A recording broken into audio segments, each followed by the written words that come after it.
Bismillahirrahmanirrahim. Assalamualaikum warahmatullahi wabarakatuh. Alhamdulillahirabbil alamin wa bihi nasta'inu ala umurid dunya waddin. Asyhadu an la ilaha illallah wahdah la syarikalah wa asyhadu anna Muhammadan abduhu wa rasuluh. Amma ba'd. Sahabat yang Allah Subhanahu wa taala muliakan, alhamdulillah, puji sejati serta puja sempurna hanyalah milik Allah Rabbul Izzati, Allahu Rabbul Alamin, Allahu Azza wa Jalla. Dialah Allah yang selalu senantiasa memberikan, mencurahkan, serta menganugerahkan kepada kita karunia demi karunia, kenikmatan demi kenikmatan, sehingga kenikmatan yang Allah Subhanahu wa taala berikan kepada kita la tuhsuha, tidak akan pernah bisa, tidak akan pernah mampu untuk kita menghitung nikmat-nikmat karunia yang begitu melimpah. Salawat dan salam semoga senantiasa terlimpah curahkan kepada utusan Allah, kekasih Allah, penutup para nabi dan rasul, Nabi Muhammad sallallahu alaihi wasallam, juga kepada keluarga, sahabat, dan umatnya. Sahabat yang Allah Subhanahu wa taala muliakan, sungguh beruntung bagi kita yang senantiasa memanfaatkan, memaksimalkan waktu yang Allah Subhanahu wa taala berikan kepada kita dengan pemaksimalan ibadah kita kepada Allah Subhanahu wa taala. Salah satu ibadah yang harus senantiasa kita lakukan di setiap harinya adalah berinteraksi dengan Al-Quran. Kita tahu bersama, Allah Subhanahu wa taala juga Rasulullah Shallallahu alaihi wasallam menyuruh kita untuk menjadi pribadi-pribadi yang senantiasa akrab dengan Al-Quran, bersahabat dengan Al-Quran. Kata Rasulullah sallallahu alaihi wasallam, "Iqra'ul Qur'an fa innahu ya'ti yaumal qiyamati syafi'an li ashabihi." Bacalah Al-Qur'an, karena sesungguhnya Al-Qur'an kelak pada hari kiamat akan menjadi syafaat bagi orang-orang yang bersahabat dengannya. Sahabat yang Allah Subhanahu wa taala muliakan, bagaimana caranya agar kita menjadi sahabat Al-Quran? Cara agar kita menjadi sahabat Al-Quran yang pertama adalah tentu dengan mengimani Al-Quran. Yakini Al-Quran adalah datang dari Allah. Al-Quran memberikan petunjuk bagi kita semua, bagi orang-orang yang bertakwa, dan tidak boleh sedikit pun ada keraguan pada diri kita. Yakini bahwasannya Al-Quran adalah dari Allah, Al-Quran adalah kalamullah, Al-Quran adalah firman Allah yang tentunya harus kita amalkan isi dari Al-Quran tersebut. Pertama adalah yakin. Jadi ketika kita ingin menjadi sahabat Al-Quran, yakin dulu yang pertama bahwasanya Al-Quran adalah kalamullah, firman Allah, yang tentu dengan kita meyakini, maka kita pun akan melakukan yang kedua, yaitu dengan maunya kita membaca Al-Quran. Ketika sudah tidak ada sedikit pun keraguan pada diri kita tentang Al-Quran, kita yakin. Yang kedua adalah mari kita menjadi sahabat Al-Quran dengan membaca Al-Quran. Rasulullah Shallallahu alaihi wasallam memotivasi kepada diri kita untuk menjadi pribadi-pribadi yang mau membaca Al-Quran. Bahkan Rasulullah Shallallahu alaihi wasallam menyebutkan, "Man qara'a harfan min kitabillah falahu hasanah." Barang siapa yang membaca satu huruf dari Al-Quran, maka dia akan mendapatkan satu kebaikan. Wal hasanatu bi asyri amthaliha. Satu kebaikan itu adalah 10 kali lipat. La aqulu alif lam mim harfun, kata Rasulullah, Aku tidak mengatakan alif lam mim itu satu huruf, walakin alifun harfun, walamun harfun, wa mimun harfun. Akan tetapi alif satu huruf, lam satu huruf, dan mim satu huruf. Masya Allah, tabarakallah, subhanallah, betapa indah pribadi-pribadi yang selalu dekat dengan Al-Quran. Betapa tentram dan nyamannya orang-orang yang menghabiskan waktunya bersama dengan Al-Quran. Tilawah Al-Quran, tadarus Al-Quran, tiada hari tanpa untuk membaca Al-Quran. Setiap hari kita baca Al-Quran. Jadi ketika kita ingin menjadi sahabat Al-Quran, yang pertama adalah meyakini Al-Quran, yang kedua adalah dengan tilawah Al-Quran. Bahkan tilawah Al-Quran, membaca Al-Quran ini, dalam hadis yang lain Rasulullah SAW menyebutkan, zayyinul Quran bi aswatikum, hiasilah Al-Quran itu dengan suara-suara kalian. Hiasilah Al-Quran itu dengan suara-suaramu.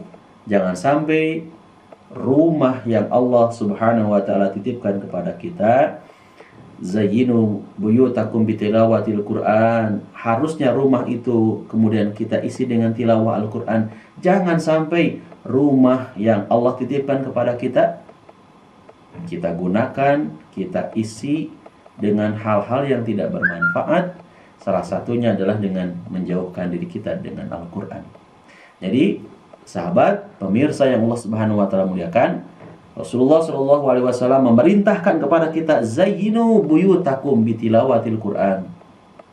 Hiasi rumah-rumah kalian dengan tilawah Al-Quran. Hiasi rumah-rumah kalian dengan membaca Al-Quran. Jangan sampai rumah yang kita diami seperti halnya kuburan, sepi, sunyi, tidak ada zikir, tidak ada tilawah Al-Quran sedikit pun dalam rumah kita. Jadi sahabat yang Allah muliakan, sebagus apapun rumah Anda, seindah, semegah apapun rumah yang saat ini Anda diami, tapi kalau di dalam rumah tersebut tidak pernah diisi dengan lantunan ayat-ayat suci Al-Quran, maka sungguh sangat disayangkan. Tak ada artinya rumah yang indah tersebut. Tapi sebaliknya bagi Anda yang mungkin rumahnya sederhana, bahkan belum punya rumah sendiri, masih ngontrak, tapi di rumah tersebut, di kontrakan tersebut, di kosan tersebut selalu diisi dengan Al-Quran, selalu diisi dengan tilawah Al-Quran. Lisan kita tidak pernah kering dari zikir kita kepada Allah Subhanahu wa taala lewat tilawah Al-Quran. Tentu banyak hadis, banyak sekali keterangan-keterangan yang memberikan motivasi kepada kita untuk mau selalu membaca Al-Quran. Ya, programnya terserah Anda. Ada one day one juz, ada juga one day one ayah mungkin. Anda mampunya satu hari satu ayat. Kalau itu yang Anda bisa, tapi Anda juga terus berusaha untuk mengistiqomahkannya, kenapa tidak? Nah, juga banyak sahabat-sahabat saya yang memanfaatkan satu hari satu ayat itu dengan mentadaburi Al-Quran, membaca tafsirnya, mengkaji tafsirnya, mempelajari Al-Quran lewat tafsir-tafsir terkemuka, tafsir-tafsir Al-Quran. Maka Masya Allah, tabarakallah, itu bisa kita lakukan. Ya, sahabat yang Allah muliakan, jadi yang pertama adalah meyakini Al-Quran ketika kita ingin menjadi sahabat Al-Quran. Yang kedua, membaca Al-Quran. Yang ketiga, tentu kita pun diperintahkan untuk menghafalkan Al-Quran. Ya, hafalkan Al-Quran.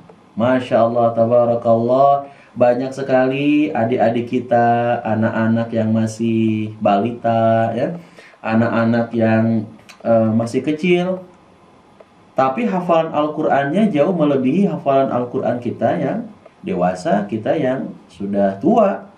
Masya Allah, tabarakallah, fenomena apa ini ya? Masya Allah, mudah-mudahan di zaman ini, zaman kebangkitan Islam, di mana anak-anak kita, generasi-generasi kita menjadi generasi-generasi yang kuat, dzurriatan, kuwatan.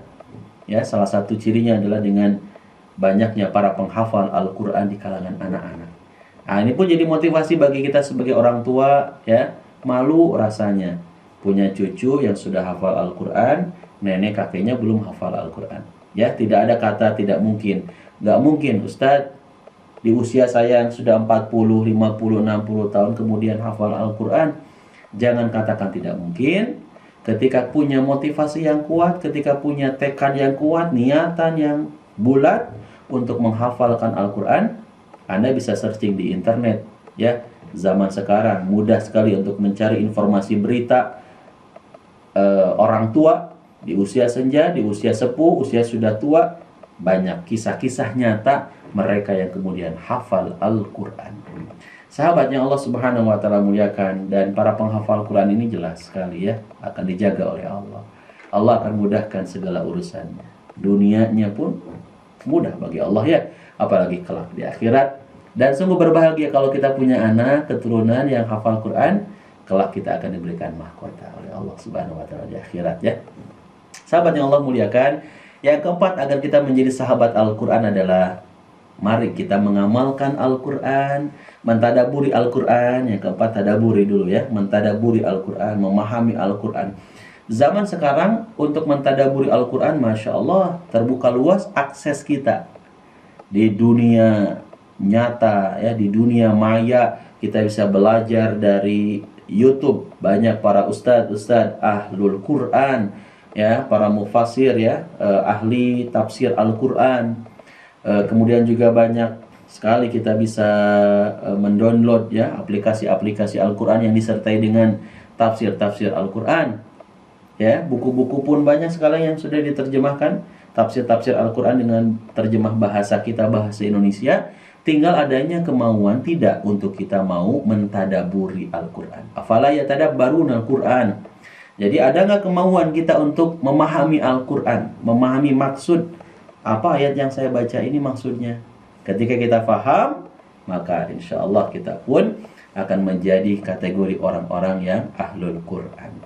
Yang terakhir sahabat yang Allah muliakan, yang kelima agar kita menjadi sahabat Al-Quran adalah mengamalkan Al-Quran.